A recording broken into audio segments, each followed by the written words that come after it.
Tawagin sa akin kulot.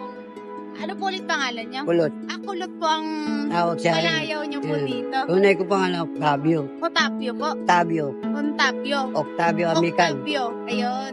Taga saan po kayo dito? Dati ako dyan sa Katmon. Tapos Opo. lipat naman kami. Dito naman kami sa Lido. May bahay po kayo dyan. Wala, umupo lang. May kasama po kayo dyan. Kapatid ko, mga pamangking ko. Opo. Dyan lang din po sila nakatira. Dito, Ano kapasok. pong hanap buhay din nila? Ito lang, parking lang. Opo. Tapos, nahingi lang. Opo. Ilang taon na po kayo dito na nagpa-parking boy? Tagal na. Ano pa matagal yun? na po. Bago pa lang ginagawa yan. Ito pong na ako. McDo. Dito po talaga kayo nakapwesto sa McDonald's. Tagal na ako dito. Opo. Marami naman po nagbibigay. Marami rin yun. Opo. Mga kilala ko na kasi Ay. dito na ako lumaki. Opo. Hanggang namatay naman nanay ko sa COVID. Namatay po nanay niyo dahil sa COVID. Pati po tatay niyo. Na-hospital pa po sila. Hospital din. Nasa COVID naman siya dinala dito sa provincial. Hanggang siya naawa siya. Sabi ko, kinukuhanan siya lagi ng dugo. Ayaw ko, doon pala dinadala sa kabila. Binibigay sa iba. Sabi ko, nahihirapan na nanay ko. Oo nga po. Gusto ko na iuwi. Opo. Hanggang sa bahay naman kasi namatay. po yung may gastos pa rin po ba kahit sa provincial? Kilala naman ako ng doktor. Ay, sa provincial po. Kasi dito, nakikita ko rin sila. Opo. Hanggang sabi ko, pangalan ng nanay ko, Rosie. Ako po yung anak. Tapos sabi niya, ikaw si Kulot. Opo. Si Kulot. Kasi may- tawagin ako Opo, Kulot eh. May asawa po kayo? Wala pa. Wala pa. Wala pa. Hanggang sa... Kaya po sabi nga, mata ko, pili ko, ang daraw. yung ilikpan niyo. Ay gusto ng mga babae. Wala pa, ayaw ko pa.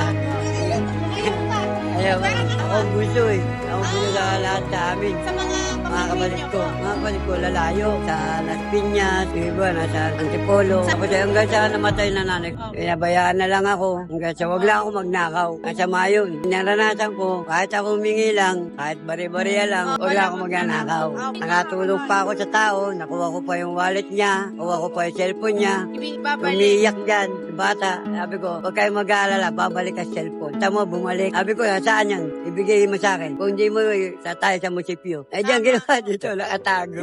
Doon nilagay. Sabi ko, ikaw, wala ka nga ama, wala kang ina. Ngayon, nasan ka? Gusto mo makulong? Ayaw daw. Ibalik mo yung cellphone doon sa binigyan ka ni nanay. Binigyan ni Sedlan. Binigyan pa ng pagkain. Nakawang pa. Huwag ganon. Ako, hindi ko naranasan yan. Maliit pa ako hanggang sa ako ay magbigay. Sabi ko, kahit po bariya lang, okay lang sa Okay akin. na po. Basta't ako makakain. Ano naman po kayo sa mga nakukuha nyo? Minsan. Nakakaraos naman po sa araw-araw. Bibili akong bigas ko. Opo. Nakabili po kayong bigas sa... Nung ako'y pinalayat ng ate ko, solo ko, dyan ako sa taas. Kailangan tulugan ko. Ngayon po, saan po kayo natulog? Doon, umuwi ako sa kapatid ko. May silong naman po yun. Yung bahay, kaya ano din, ganyan kalaki. Yung upa lang namin, 1.5. 1.5 yung upa namin. Kinikita ko yun, Sa dito rin. ano po? Basta ako'y kumita, bibigay ako sa kanya. Oh. Kayari, nakakita ako ng 400. Bigay ko yung 300, akin yung sandaan. 400 sa parking. Dito lang. Parking. Ayan, yung parking kong yan. Umaabot minsan, 600, 700. Di binibless po kasi kayo dahil mabait at hindi Ayaw ko. gumagawa ng masama. Kahit yung matanda, sabi ko, nadapa, natulungan ko pa ako ito, gago na ito. Nakilala ko lang siya dito. Kasi sabi niya, gusto daw niya, mahingi rin. Sabi ko, diyan kayo, doon ako sa kabila. Gusto ko, pareho tayo kikita. Ngayon, kumikita kami dalawa. Kami, minsan, 1,000 kinikita niyan. Laki! Oo, pagbigay ko lang na siya, Opo. 500. May mga nagbibigay po talaga na ano, Oo, tsaka mga meron. pagkain po. Ano. Minsan, nakita ko, Lola, ano yan, 20 lang? Nakita ko, 500 yan. O, di pa rin tayo meron. Kasi, kilala ko yung nagbigay sa'yo. Ano pong pinagpapasalamat nyo kahit po ang Ngayon, hirap po basta humingi ako kay Lord na Oo. palakasin pa ako. Kaya ako pumawala. Oo. Kasi wala na yung isa kong kapatid. Tumalon sa 2 palapag. Kasi Bakit yung po? asawa niya, lagi inom na inom. Gusto kakain. Eh, walang magbukas ng pinto. Nabuksan niya yung pinto isa. Sabi ng mga tao, ano daw gagawin? Wala, tumalon. 2 palapag yun. Kapatid ko yun na tiga Mas Marikina. matanda po sa inyo yun. Oo, mas matanda sa akin. Kasi ako bunso sa 6. Ito, kakasama kami. Marami kami sabi dito na wala na. Yung mga iba, nawawala na kasi may ginagawa masama. Ayun. Huwag ganun. Yung mga bata Wala po, chinelas. nagre-reklamo. Yun ang tawag doon, sa pulong walang Diyos. Yung pulong ng Diyos, wala yun. Yun, di ka makakalabas doon. Kukunin lahat ang pera mo doon ng mga tao. Hindi ako pupunta doon, mahirap. Hindi ka makakalabas. Basta pulong ng walang Diyos. Eh ako, dito ako sa taas. Tama po. Yun ang gusto ko. Lagi na sa akin, kilod. Ano pong panalangin nyo sa araw-araw? na huwag ako magkakasakit. Tapos, bigyan mo pa ako ng lakas ng aking buhay ang katawan ko. Lumakas pa ako. Dati ako magkakasakit, doon lang ako tutulog. Tinitingnan ako ng mga tao, mga estudyante. Bigyan ako ng gamot, bigyan ako unan, bigyan ako kumot. Kasi ako giniginaw na. Sabi ko, pag ako dadalhin pa sa doktor, kaya ako, mahirap na, alam ko na. Dahil naranasan Meron tinuturok. Hindi ko alam kung ano yung tinuturok sa akin. Ang sabi ko na lang, si Lord na lang ang magpapagaling sa akin. Sabi ko, Amen, Diyos, ikaw lang ang pag-asa ko. Ayun, nung ako'y gumakas, nagtuwa na naman sa akin mga tao na bakit na naman, malakas na naman si Kulot. Oh. Sabi ko, hindi ako nag-ano sa inyo. Kung ano ibigay nyo sa akin, tingin ko. Basta wag lang sa masama. So yun, inuhay ako ni Jesus. Sabi ko, Lord, sa aking pag-ano ulit, magpapanataya, manaraw na naman. Doon ako hihingi sa kanya ng tawad. Binibigay niya pag ako nag-ano sa probinsya. Kasi panata ko yun eh. Panata ko yun kay Jesus nung siya ay pinaparusahan. Bubuhatin ko yung kanyang krus. Ay, nag-ano po kayo? Oh, yung sanakulo. Ako yung Tapos, nag-iiba ako. Minsan, tulisan. Tapos, kasama ako ni Jesus pagbubuhat ng kanyang krus. Yun lang ang aking ano. Tapos, alayo na ako.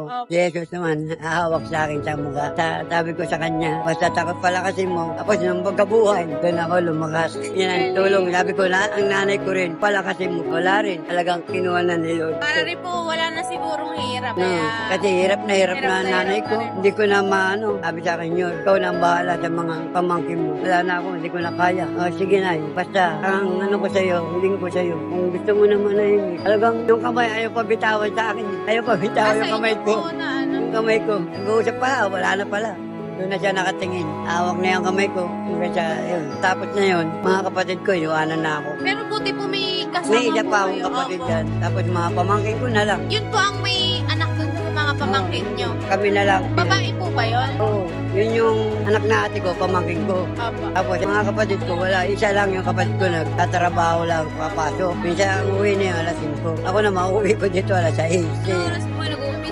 Alas 8 na umaga po. Alas 8 po kayo dito. Basta pag marami ng tao, ano na ako, nakaupo na ako dyan. Oras po kayo natatapos dito. Yan na lang, mag-isa. Minsan wala na yan. Ako pa, uuwi ako alas 6 dyan para makakarami pa. Opo. Eh, kumain na po kayo ngayong umaga. Ha? Kumain na po kayo. Hindi po.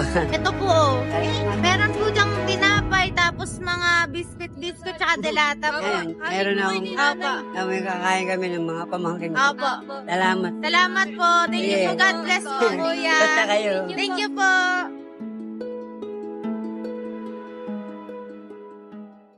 Life is sometimes unfair, pero hindi yun ang dahilan para hindi lumaban ng patas. I love how Kuya Kulot survived from the hardships in life. Napakahirap maging mahirap, pero kung marunong kang makontento at magpasalamat, hindi mo mararamdaman yung hirap. Naniniwala ako na katulong ni Kuya sa pagbangon araw-araw si Lord. Nagabayan siya palagi dahil malakas ang pananampalataya niya. The moral lesson is, hindi dapat nagrereklamo sa maliliit na bagay dahil may mga taong may mas mahirap na pinagdadaanan. Gayunpaman, kahit na gano'n ang estado o hamon niya sa buhay, hindi siya gumagawa ng kahit anumang masama tulad ng pagnanakaw.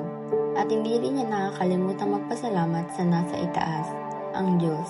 Tumatak sa akin yung story about sa family niya. Yung kasagsagan ng pandemic, tapos nahawa yung parents niya, tapos naging ulila siya. And makikita mo talaga sa mata niya yung lungkot nung naging ulila na siya. And as someone na only child, parang ma-imagine ko palang na mawalan ng magulang. Ang hirap. And feel mo sa mga kwento, yung saya nung binabalikan niya yung kwento ng pamilya niya. And yun yung isa sa mga dapat nating ipagpasalamat na buo pa rin yung pamilya natin kahit na ang hirap ng buhay. Dapat maging thankful tayo lalo na sa panahon ngayon na buo yung pamilya natin kasi yun yung isa sa mga masasabi nating kayamanan natin sa buhay, nakasama natin yung mga mahal natin sa buhay. And maging thankful tayo na walang sakit at sama-sama lang kasi yun yung isa sa mga bagay na hindi matutumbasan ng kahit anong pera.